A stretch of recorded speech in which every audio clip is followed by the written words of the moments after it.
Good evening. My name is Christopher Castellani, and my pronouns are he, him, and his. I'm the panel chair for the writing discipline and a 1992 Young Arts winner in writing. I join you tonight from Boston, Massachusetts, which is the ancestral land of the Massachusetts tribe, and we acknowledge the original elders, past, present, and future. I'm excited to welcome you to the virtual 2021 National Young Arts Week Plus Writers Readings. Tonight, you will meet some of the extraordinary artists I came to know during National Young Arts Week Plus. Just a few weeks ago, they were immersed in a week-long intensive of virtual classes and interdisciplinary workshops with distinguished artists including Lemon Anderson, Victoria Collado, Kristen Simmons, Dr. Joan Morgan, and Edwidge Denticott. As you might imagine, Young Arts implemented a number of changes this year to ensure the health and safety of all participating artists, while also aiming to provide them with the same experience we pride ourselves in offering the next generation of artists. Young Arts sent our participating artists supplies, computers, software, hotspots, microphones, and cameras so that they could participate fully in the week. In planning this new virtual version of Young Arts, we realized, happily, that writers need little more than each other and the equivalent of a pen and paper to learn, to workshop, to generate new work, and to share their work in a collaborative setting. To create more opportunities for the life-changing personal connections among writers, we added smaller breakout sessions by genre, led more on-the-spot writing prompts in our master classes, and tried to debunk the myth that writers are inherently loners. And I have to say that this particular group of writers needed little help from us when it came to making those personal connections. As in every other Young Arts Week I've attended in Miami, our winners immediately became each other's biggest fans, applauding every remarkable line, encouraging artistic risks, creating a safe space for experimentation, offering critical feedback in a loving and insightful way, and when they felt unsure of their voices, reminding each other with great insight and specificity of the immense talent that got them there. Though our long and intense days officially ended at 6 p.m., our writers continued to meet on their own, often late into the night, in various small and large groups.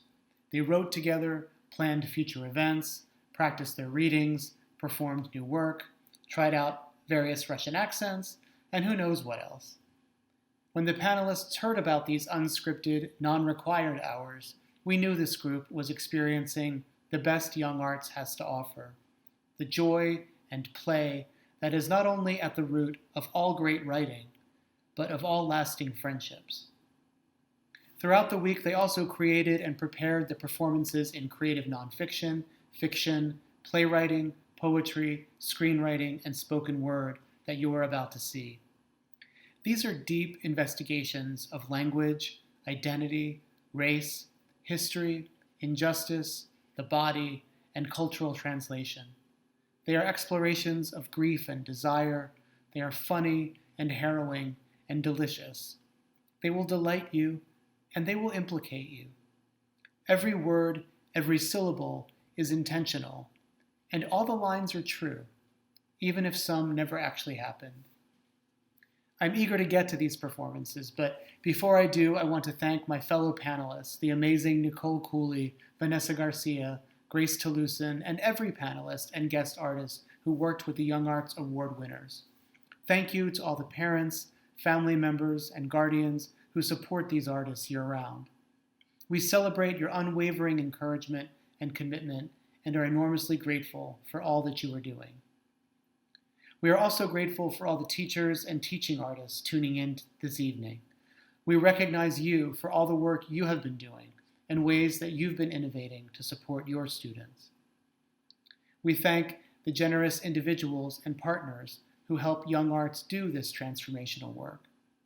Thank you to National Young Arts Week Plus and Together campaign supporters, including campaign chairs Sarah Arison and Thomas Wilhelm, Jay Frankie, David Harrow, and Mishi and Charles Gigarian through the 7G Foundation.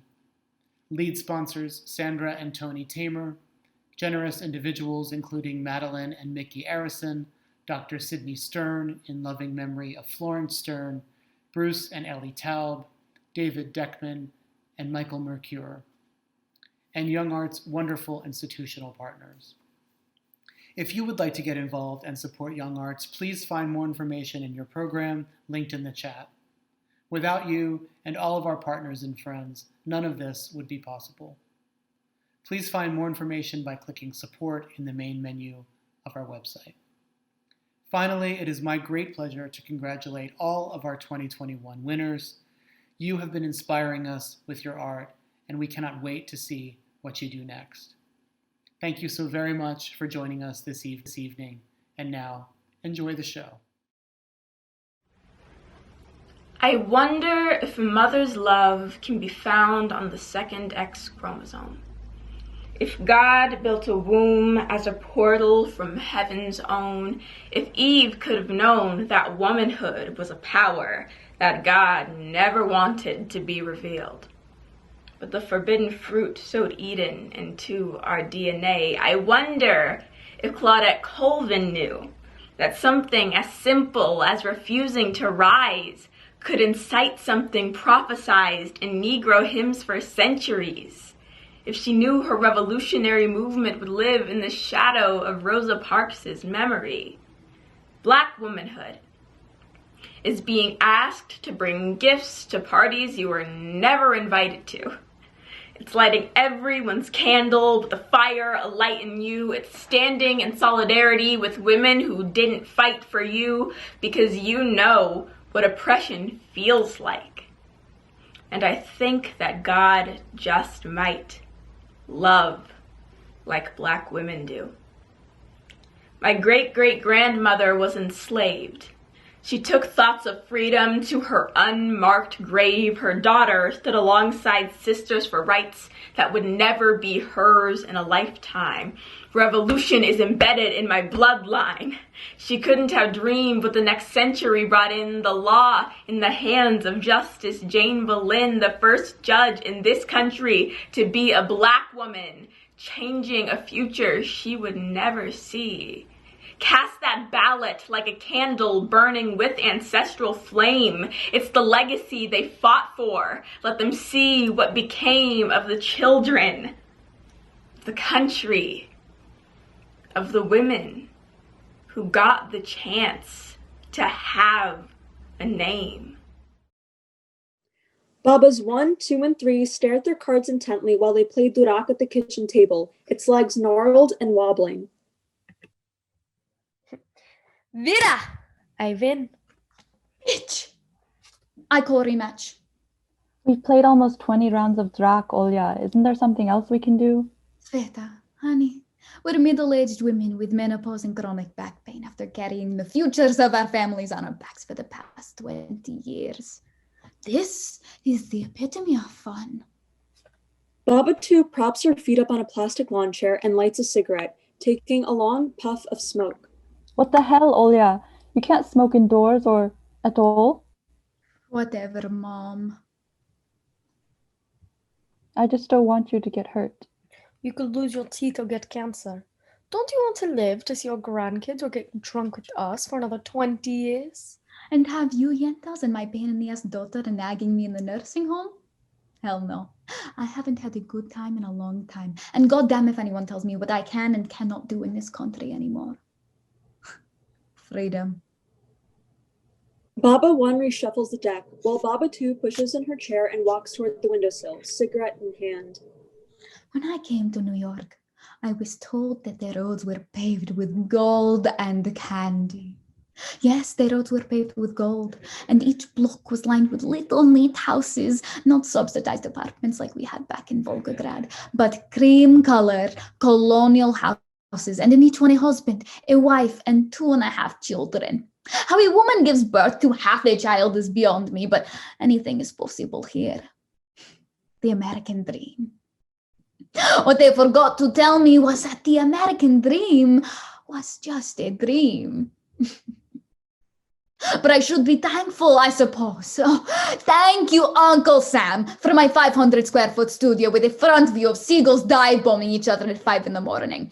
Thank you, Uncle Sam, for my deadbeat husband who owns 20 pairs of muscle shirts, but refuses to buy me one nice dress. And for my daughter, who likes to tell me exactly what I can and cannot spend my money on when she's $100,000 in debt for a liberal fucking arts degree. Thank you.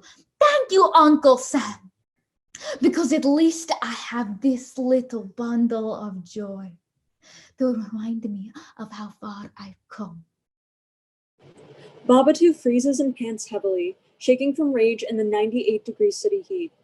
Babatu sets the cigarette down and pulls the nesting doll close to her face, examining its intricately painted eyes and lips. You have no idea how good you have it.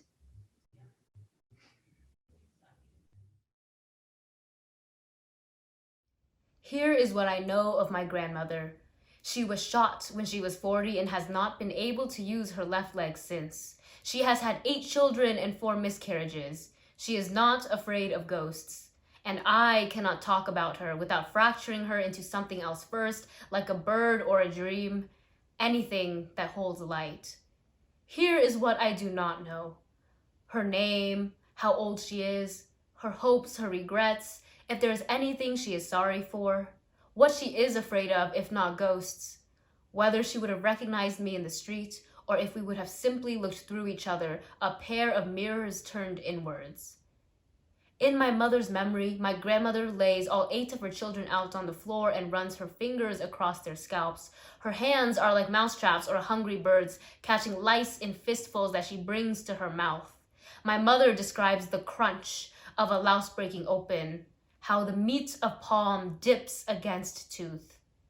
I imagine my grandmother sinking her teeth into louse, beetle, spider. I imagine my grandmother with her mouth around a moth, the gnarl of her left leg still and unmoving. I imagine my grandmother as a bird, locking her jaw around each many-legged thing, breaking through the brittle exoskeleton to get to the soft, vulnerable thing inside. Bird bones are hollow but unbroken on the surface, giving the illusion of substance.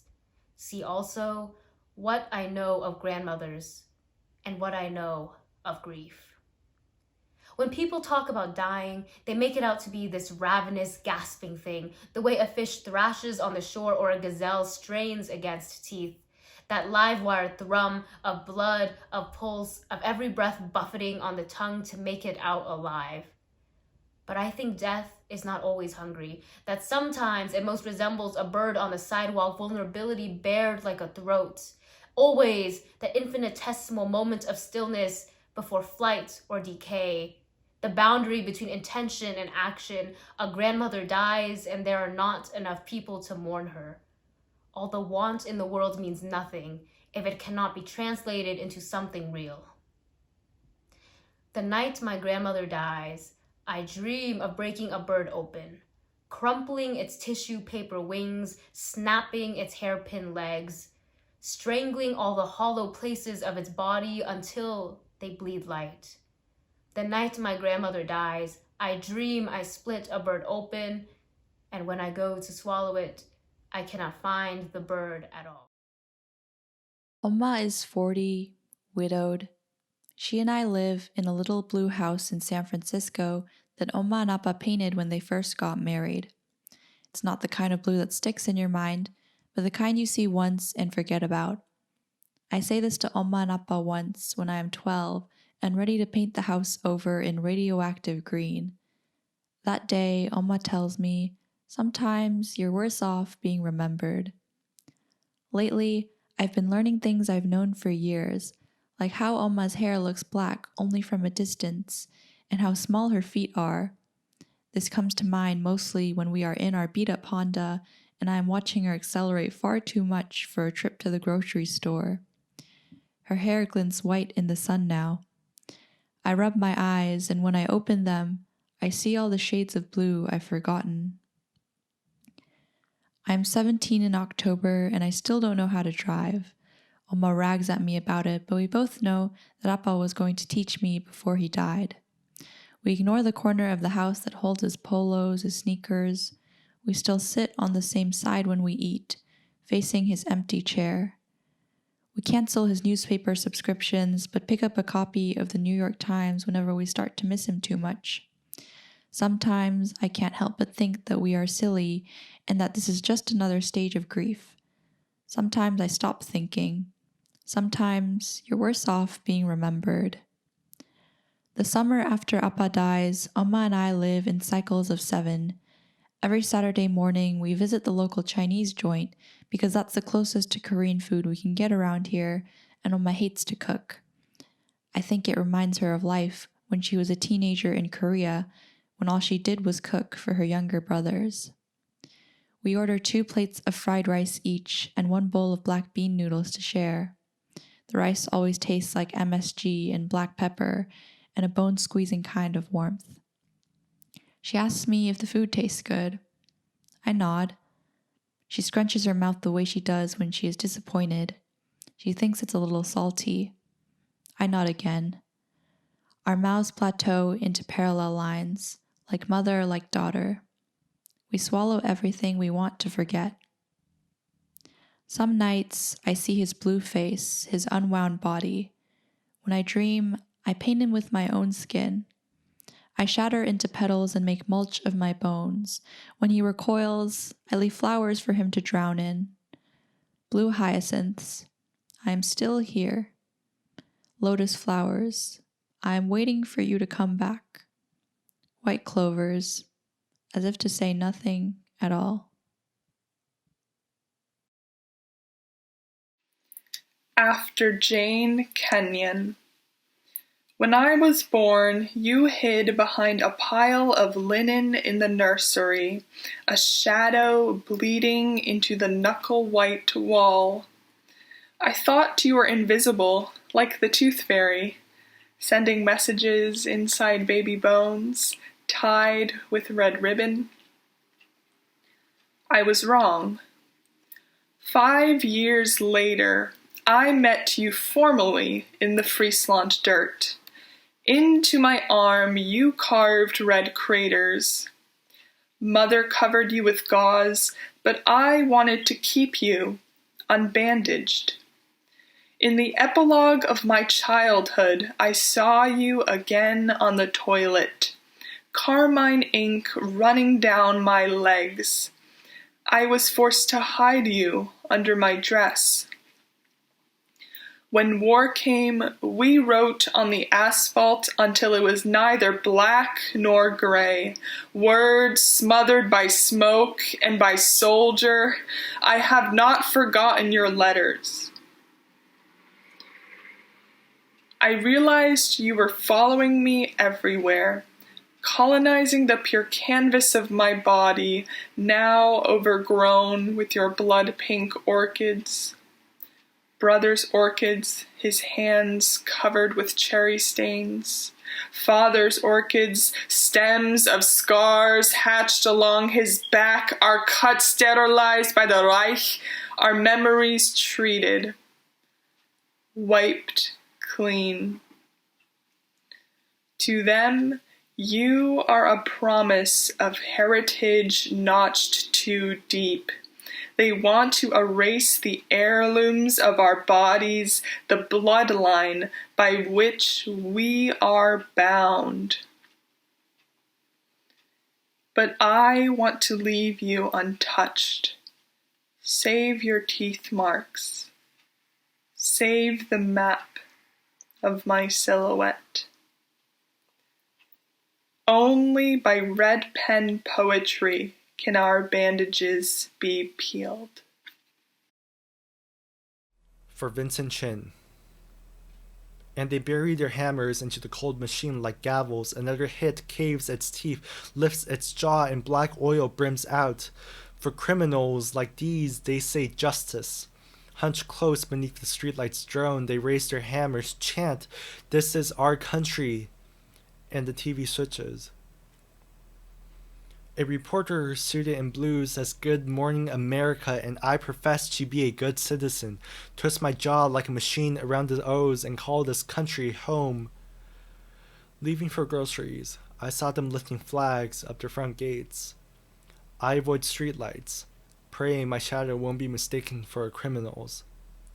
But I, refusing to speak my prayers in English, I, criminal, I on the streets licking shrines with my dirty tongue, I, good beggar, bad immigrant, I smoldered by the streetlights.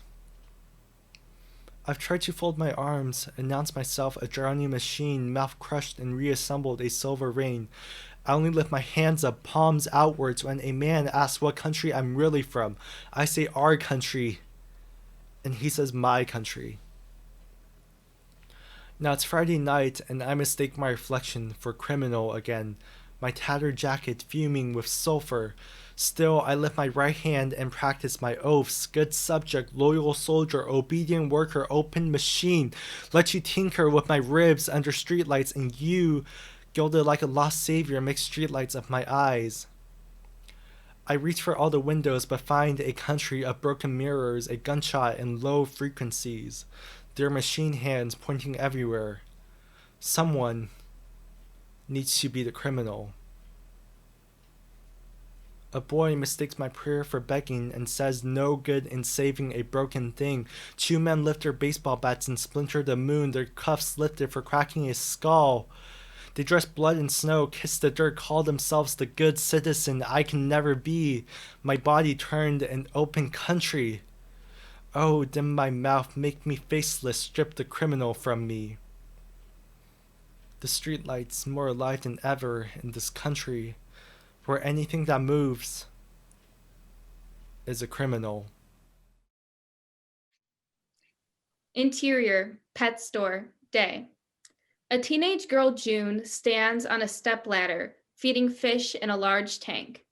She's wearing her work uniform, a blue polo, and name tag. It's not long before a grizzled, middle-aged man walks in the store. He wanders around until he spots her. Ma'am, What can I do for you? June steps off the ladder. y'all sell rabbits here? I didn't see any around the place, but if I lived without asking and y'all did, I'd feel like a real mooncalf. Yeah, we do. They're kind of in the back, though, so I can see how you missed them. I'll show you. Just give me a sec. June puts the fish food away underneath a nearby sink. Thank you, ma'am. Yeah, no problem. She leads the customer to the rabbit cages. You know, I actually have a rabbit, so I can help you with maintenance questions or anything like that.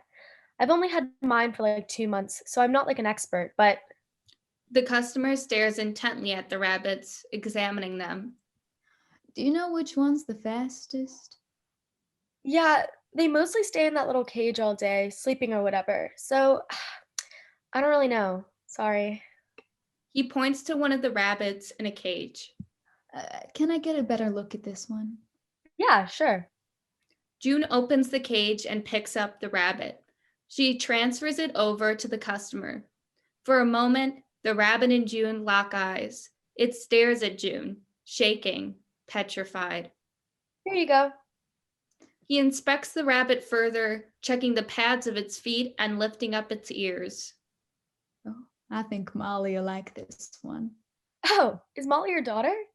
No, my Basset. He takes out a beaten-up leather wallet and opens it to reveal a portrait of a basset hound. Yep, that's my pride and joy right there. She's a looker, huh? He returns his wallet to his back pocket. And she ain't some wussy eating kibble out of a bone either. At least we know where this feed's coming from rather than that processed bullshit. Sorry. I don't think I'm understanding. You're gonna let me buy it still, right? I got the money, no problem. And it's really all natural. Predator-prey, circle of life crap. Anyhow, I'm only asking because I tried explaining this to the lady at Pet Depot, but she just stared at me like she doesn't know whether to check her ass or scratch her watch. Yeah, sure. I have to go to, I have to get a carrier in the back. I'll be right back to ring it up for you. June hurries through double doors labeled employees only. Look at those hind legs. This one will give a good chase. It's good for the girl to be challenged every once in a while. The customer stands alone, still clutching the trembling rabbit, stroking it. They took you on a Thursday. The family planning officials pulled up to our house in a white truck in the late afternoon. They wore heavy boots and strained faces, the skin pulled tight around their skulls like raw leather. Everything moved slower that summer. The nights flooded with a thick, syrupy heat. The crickets sang tuneless harmonies in the fields, and over the radio we heard crackly refrains of the same songs. Our lives are beautiful. Love your country. Have one child. Ba stepped outside, his words leaking out into the marshy dampness. This isn't necessary, he said. The men said, it's a mandatory inspection. Only one allowed per family. I clung to the doorframe, watching the slivers of wood dragging pale lines across my palms. 妹妹姐姐, Ma said, beckoning to me and to you. Come here. I turned to Ma just as you crept in from the kitchen, a red bean bun cupped in your palm. Tendrils of steam snaked between your fingers, dissolved into air like whispers. Ma said, both of you, hold my hands. You asked, why? Shh, be quiet, Ma snapped, and she grabbed your wrist, held tight. When you were little, you drifted away in the market, wandering in crooked parabolas around the stalls, bending down to stroke the coarse skin of dirt-ringed turnips and iridescent fish, touching everything Ma told you was forbidden. Ma led us to the abandoned shed in the yard and shut us inside. You and I cowered in the hot silence, bewildered, frightened, the wet straw poking at our thighs. I wanted to say, 姐姐, who are they? Is everything gonna be okay? But instead, I whispered, you got one before dinner. I pointed at the red bean bun still clutched in your fist. Shut up! Didn't you hear Ma? You mouthed. Then you leaned back and took a bite of the bun. I glared. You swallowed. Your skin was flushed brown from weeks of riding your bike around the rice fields and collecting wriggling tadpoles in plastic bags. They looked like floating commas, hundreds of pauses and unfinished thoughts trapped in wavering silence, hovering between deliverance and dissolution. War, thick like jelly on breakfast bread, and we finished breathing a new summer stilting in rice paddy June. Our temple cries and elegy lodged in the throat of mercy. Mama paws me to the empty lantern light, teaches me the throat is a pipe organ, tubing calcified with teething tragedy. In what life is a 9-year-old girl abandoned to soldiers, we ask. I tell my children the story of a scar like an old folktale. Look, the land lacquered with entire histories of violence is dyed the color of your mother's altai. Indigo for immortality. Indigo for I'm still alive. In mourning, the America they pledge allegiance to is the same America that loves the smell of napalm in the morning, a mouthful of ash sweetened by Agent Orange. Vietnam is the dust in my bones, burying and baying for the burn. It's a common belief, how Kaltai uncorked my body to the diaspora, unpeeling persimmon skin from the flesh that domesticated disaster like a name. In my next life, the picture is my prison, a reminder of earth plumped with watered grief and new God blooming from the belly of Bible. 1,000 words to say, a daughter thirsting for home. Thank you. Once, when I was younger, Justin took us on a trip to Alaska. On our first day, we all piled in this helicopter and flew over this beautiful glacier in the southern peaks, and we trekked up one side of it. At the top, I knelt down to watch the ice, because wouldn't you believe it, the ice was like a moving thing, like it was alive, and it had these arteries running through it like blood streams, and I saw this quick flash of green in one of the veins. I looked closer to see this little emerald bit, and I was sure that I'd found a rare gem of some kind, like the explorer I was, a solid bit of beauty that I could excavate and bring home, that the lands of Alaska had pressed up just for me. Of course, a few minutes later, Justin examined it under the ice and told me it was just a trident mint gum that must have fallen out of my mouth the moment I knelt down.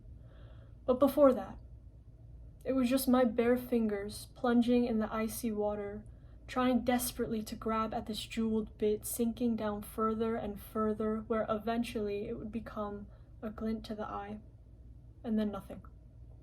It was disappearing before my very eyes, the light. "Oh, Arthur," Lucia said mournfully, sitting and wrapping an arm around me.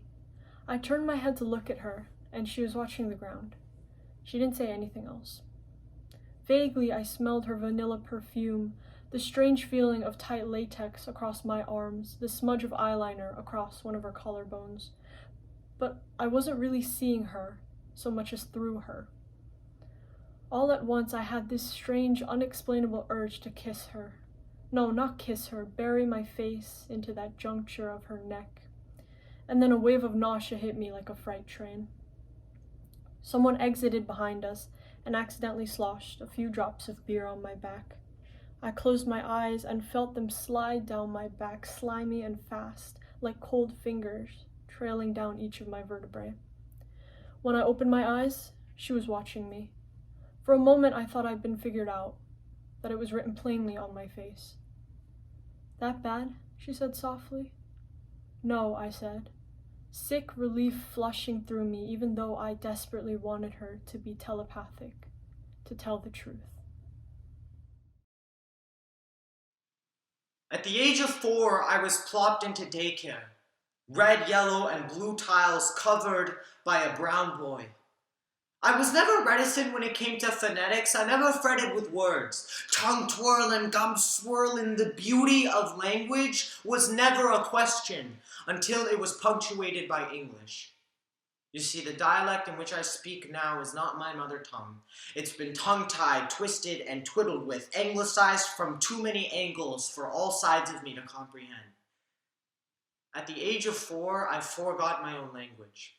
Replaced Baba with Daddy and Aji with Granny. Assimilation is a 12-letter word, but I could spell it in the mirror. Metaphorical, isn't it? That's also a 12-letter word I happen to reflect on a lot. I forgot my own language. I forgot Marathi the first time I stepped out of my home, and I never returned. And I fear that I will forget my culture before I get to share it with my child. I fear that he will be able to pronounce the teacher's name before he can pronounce mine. I fear that he will use American and Indian in 2 separate, independent clauses. I fear that he will be quick to define mutually exclusive. I fear that Yash will become Josh and Devin will become Devin. I fear that we are teaching our kids to spit on their mother's food because it does not smell like a peanut butter jelly sandwich. I fear that our kids will spend their whole life sitting on kindergarten tiles, never to realize that red, yellow, and blue make brown. That red, yellow, and blue make brown.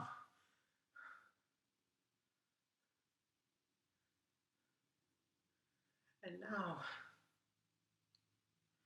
at the age of 16, मी मराठी परत शिकतोय आणि मला अभिमान आहे. I'm learning Marathi again. And I'm proud.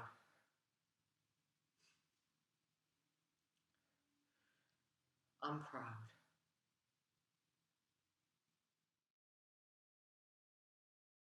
Amma and I are soft-limbed and just enough. Sweat sticky, like the meat splayed out in front of us, growing under greasy lights, the same color as our faces.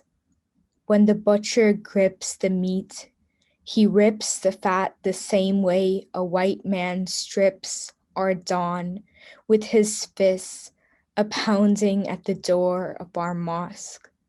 I want to stop comparing nourishment to violence, but he wraps the meat until it is suffocating in plastic, a mouth still gasping for breath.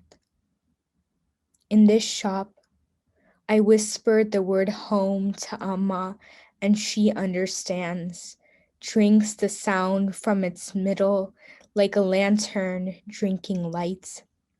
Still, I shape this home into all I know, the shop shuddering like all shelters, like Amma's burqa swishing, a swath of dark red, the color of my hands when I pressed them to Amma's forehead moments after the shooting at our mosque, a white man towering over us from behind, cloaked in shadow.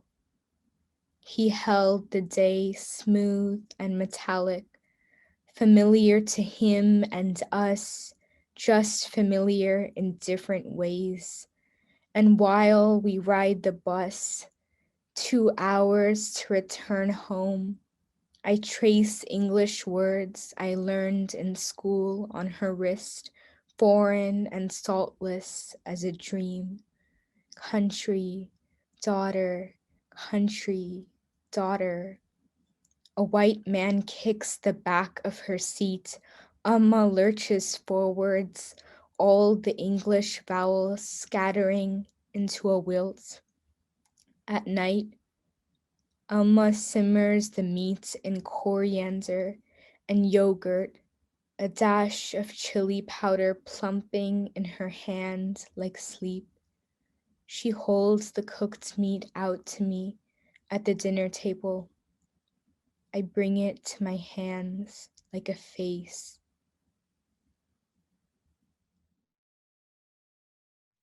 Interior therapist office day.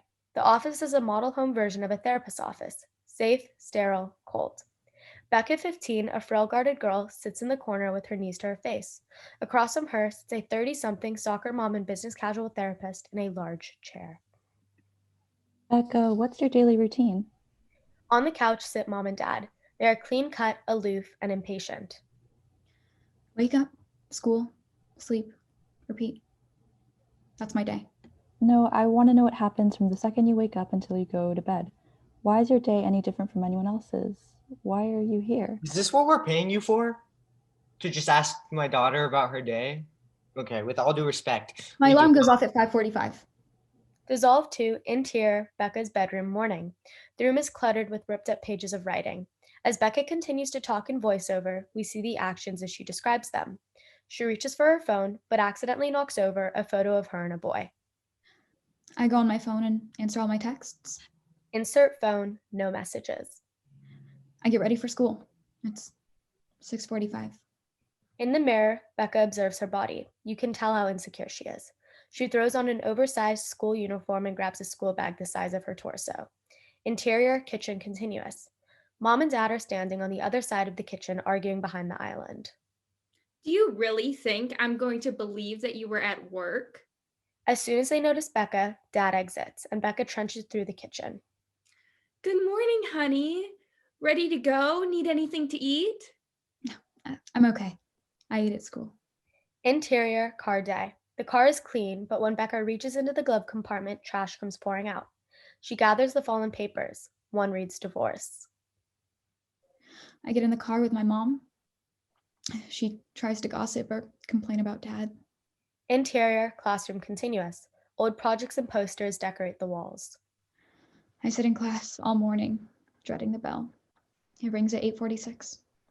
I run to the place I always go, the bathroom. I sit in the stall furthest from the door and do work.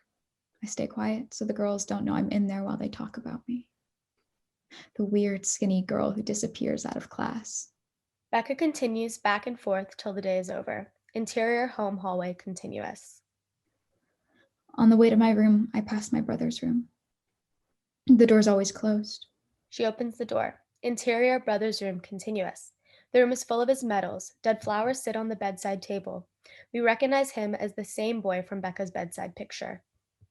While my parents argue upstairs, I usually peek in, just for a second. I like to remember him. He was the one person in this world I knew I could tell anything to, and the one person I wish I still could tell everything to. I go to my room and I usually have too much work to leave for dinner. Interior, therapist's office continuous. Her parents sit on the end of the couch, frozen, speechless. Becca finally looks up from her nails and stares expectantly into the therapist's eyes. Cut to black.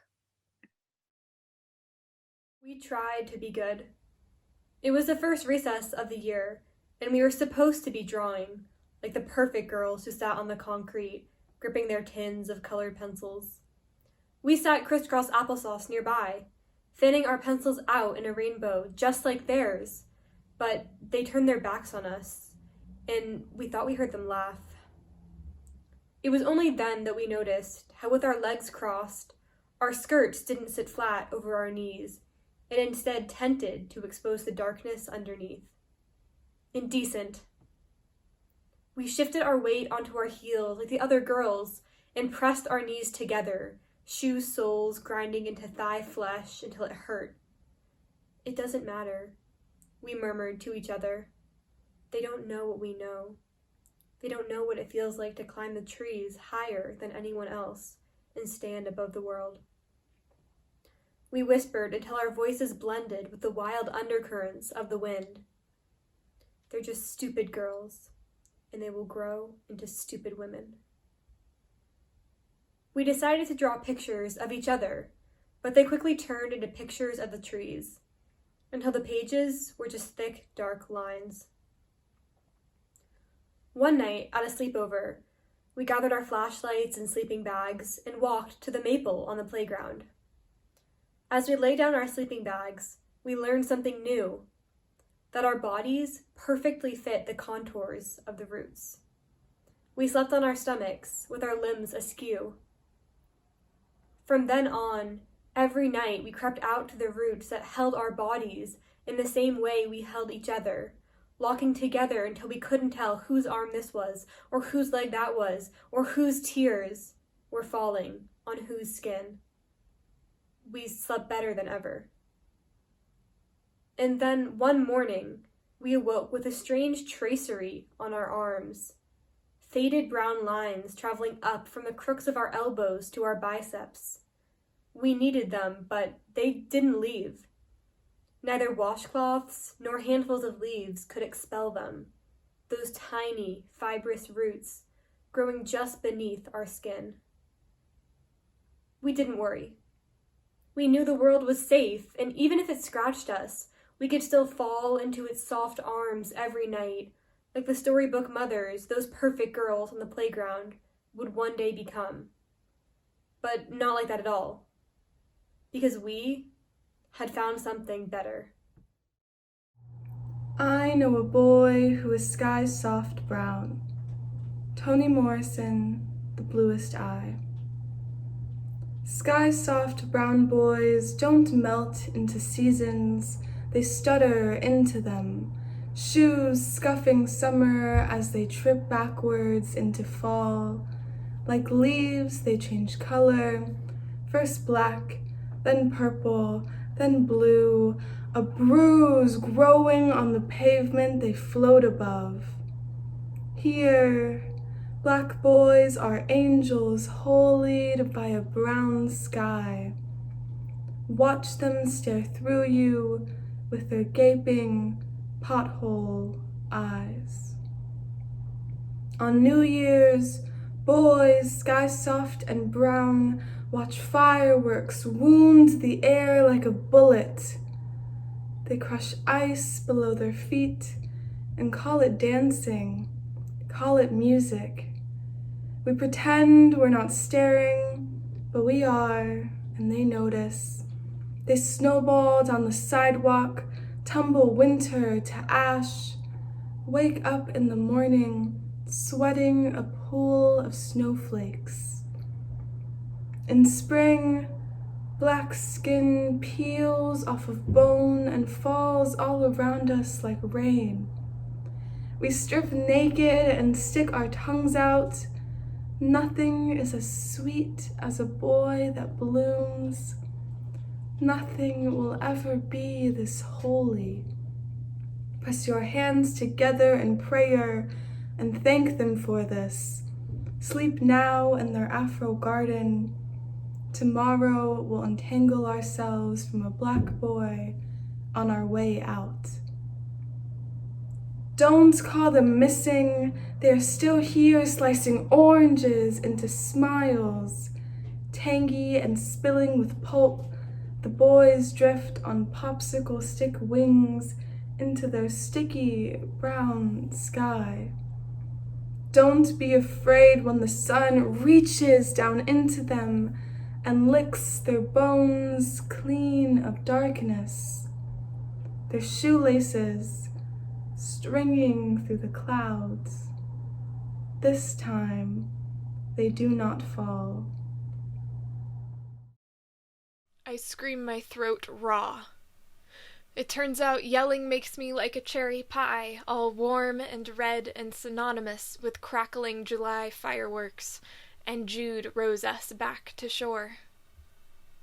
My hand brushes back and forth over the scrape of boat dirt on the knee of her jeans. I do my best to stop myself from stopping the crying, which feels weird and good all through me. I suppose I'm supposed to feel guilty by now. Jude tells them where Tommy is, her voice clipped. She can't cry.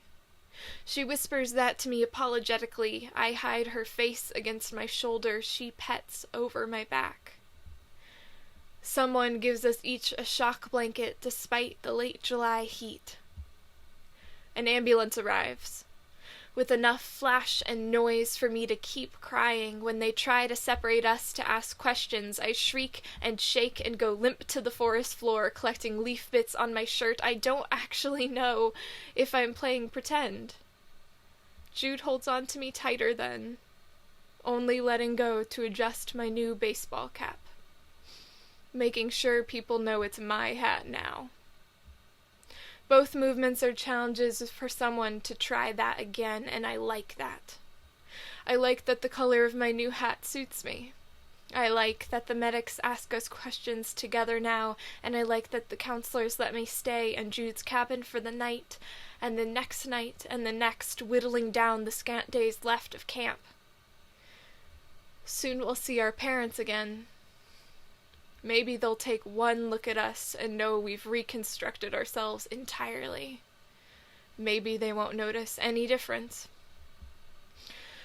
When I can't sleep because I'm thinking about the weeks before this, turning each day over in my head, checking for corrupt images and static in the corners, Jude presses her chapped lips to my neck, no teeth and no bite, and murmurs facts there for me to hold on to. She says sedimentary stones are formed when the earth settles down to rest, and igneous stones are formed when the burning dies down, and metamorphic stones can be anything at all. From here, we can pick out the lapping of the lake over the worn, smooth, rocky shore. We are above the surface. The writer, Kate Choi, is playing May. The stage is bare except for a single box in the center and a stool at the far right. May sits on it, cross-legged. From behind May, past May enters, looking around her expectantly. I went to the first Korean restaurant I found. My God, it was glorious. It was just like they said Korea would be. There weren't many people around, but I said hello to everyone I did see. I almost forgot to bow, though. That was stupid of me. I never thought I'd forget to bow. It's a Chinese thing too, you know? 안녕하세요.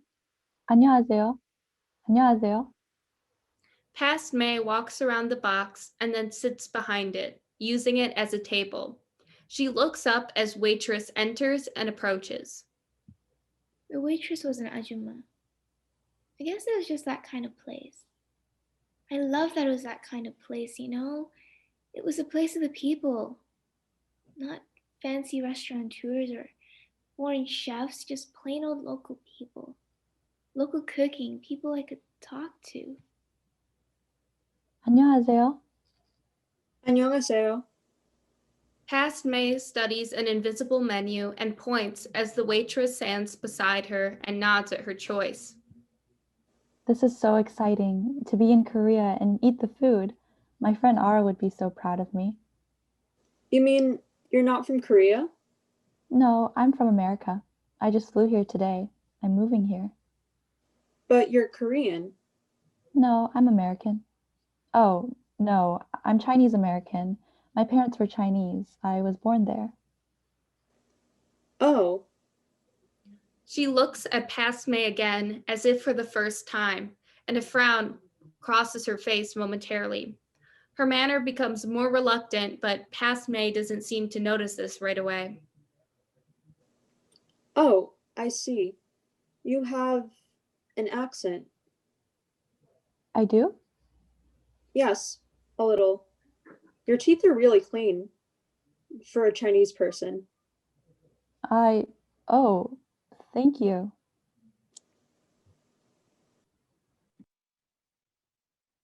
That was really nice of her, wasn't it?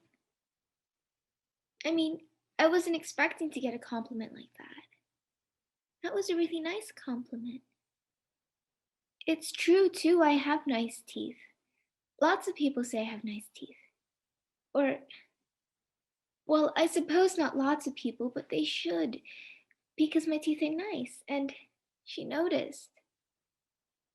It was nice of her to notice. And she almost thought I was Korean, too. You wonder why I love hot sauce, a generational melody coated in capsaicin and culture, whose painful beauty only my tongue can translate into words. The vowels of pain tasting like a promise the more I speak them into existence. I love pulling the gods out of the hot soil of my homeland, love bending their soft, wrinkly frowns under my thumbs, eyes closed. I love coloring my family. Tales of red and green, digging out each story's leaves from the earth. And I love peeling its flesh along the pleats, calling these warriors by the names of their blood. Biadgi, Dani, Guntur, Jwala, Reshampati. You see? You wonder why it is I love hot sauce. A generational tomb of capsaicin and cruelty, whose singeing stitches in my mouth translate into right at home. The triumph of bittersweet over agony, tasting like a starving immigrant success story. Maybe because the pain on my tongue feels like a food group. Maybe it is because it is no different to how my ba and dada were humiliated and forced to desecrate their own culture, shoving English into their mouths, and suddenly I am the native speaker of so much heat. Every lick, a scar. Reopening my textbook, every meal a struggle to turn the pages, every stain of colonialism on the white grin a European history lesson, as if to say, watch how quickly we will make a meal out of you. Call it authentic cuisine, sell it in a bottle at Trader Joe's. Watch how quickly I will buy into anything that brings me pain and claim it as my own. I wonder why it is I love hot sauce. Maybe because my dad's customers ask for the white pharmacist. Maybe because my mom's friend is told to go back to her country. Maybe because pain is all I can communicate, all I can generate, all I can authenticate. You wonder why I love hot sauce. I wonder why you don't. And this is to say, may this one chili seed become three. A third eye burning bright and bloody, a ring of fire in a garden of chilies. Too hot to handle, yet just enough to burn the hell out of this kitchen. Juliet's father was flying the plane, and I knew he had some issues because once he cornered me in their kitchen and argued with me for an hour about the state of Israel, while his wife and daughter stood silently on the stairs. Juliet's father handed us headsets in the plane. Juliet's mother and dog got in the other seat up front, the dog's white fur brushing the plane controls.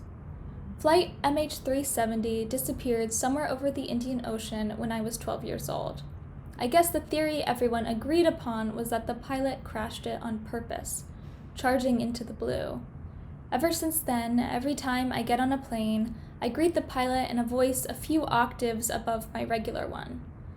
I don't know where I got the idea that being cute would save us all from a mass murder-suicide. It feels important to stare at the pilot, though, to make him know I'm watching for an eye twitch that seems unhinged. If a pilot seemed unhinged, would I get off the plane, or would I sit silently and wait? My grandpa Stanley had a plane, apparently, before he went to prison. It sounds very dramatic, but it wasn't. He was a criminal defense lawyer. He got too close with one of his clients who had escaped the law, and then he was in jail. The family went from a good lawyer's salary to none, and so the plane was sold. Would he have flown me somewhere? Would he have had that MH370 twitch in his eye? Would I have sat silently and gone with him anyway? Yes, yes, yes. After my grandfather Stanley died, my grandmother took up with her high school sweetheart, Victor. We all knew Victor would not reach the pearly gates. Victor ate sticks of butter like bananas and had a bullet wound in his face. Victor said he had been a jeweler, then moved to Mexico to sell Bibles with a druggy girlfriend, then was scouted by the Russian government to spy in the United States, but refused. Victor and my grandmother threw canned goods at each other in a supermarket and were kicked out. The only respectable thing Victor did was make very intricate model planes, shiny ones that could really fly on miniature runways. When Victor died, we cleaned out his apartment and found his model planes hanging from the ceiling. When no one was looking, I put my hands on the underbellies of the planes. I imagined myself inside, a dog in the front seat, a twitching pilot. I held the underbelly and I felt it. I held the underbelly and I let my hand down, and the plane was still hanging from the ceiling. Yes, it would not fall. Loud. I still cringe when my father speaks in public. When I was younger, I didn't really know why. I just knew that he was attracting attention and not the kind that I wanted. Ethiopians are, for lack of a better word, loud.